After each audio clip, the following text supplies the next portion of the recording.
Times of India की एक report के अनुसार पति और पत्नी के बीच चल रहे झगड़े को पति ने समाप्त करने की कोशिश की।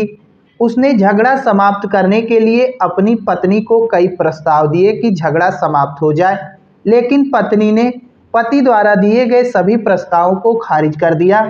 तो जब यह मामला सुप्रीम कोर्ट में पहुंचा तो इसकी सुनवाई कर रहे थे जस्टिस बीवी नागरत्ना और आर माधवन। सुनवाई के दौरान अदालत ने पत्नी को नसीहत देते हुए कहा कि पति को लट्टू समझने की गलती ना करें। पति को लट्टू ना समझा जाए कि जैसा मन करे वैसा उसे नचाए।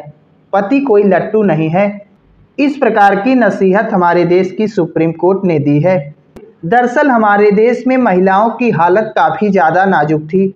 उनकी हालत को सही करने के लिए, उन्हें समाज की मुख्य धारा में लाने के लिए हमारे देश में महिला सशक्तिकरण की बात चली और महिला सशक्तिकरण के तहत महिलाओं को अनेक अधिकार दिए गए, जो कि जरूरी भी था, क्योंकि बिना अधिकार के महिलाओं का सशक्तिकरण नहीं हो सकता था।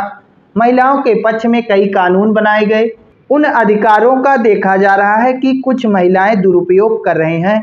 उन अधिकारों का दुरुपयोग करते हुए महिलाएं अपने पति को ही परेशान करने लग गई हैं। तो कहीं ना कहीं अब इस बात को सुप्रीम कोर्ट ने भी महसूस कर लिया है कि महिलाओं को दिए गए अधिकारों का कुछ ना कुछ दुरुपयोग जरूर हो रहा है। तो ऐसी स्थिति में सुप्रीम कोर्ट ने महिलाओं के लिए बनाए गए अधिकारों का दुरुपयोग करने वाली सभी पत्नियों, सभी महिलाओं से यह अनुरोध किया कि अपने पति को लट्टू ना समझो कि उसे जैसा मन करे वैसा नचाओ।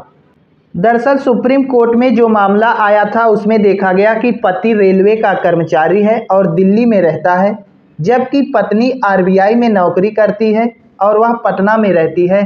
पत्नी देखा जाए तो पटना में अपने माता पिता और बच्चों के साथ रहती है। वह पति के घर जाने के लिए तैयार नहीं है और इसी मामले पर सुनवाई करते हुए सुप्रीम कोर्ट ने पति को लट्टू ना समझने की नसीहत दी है।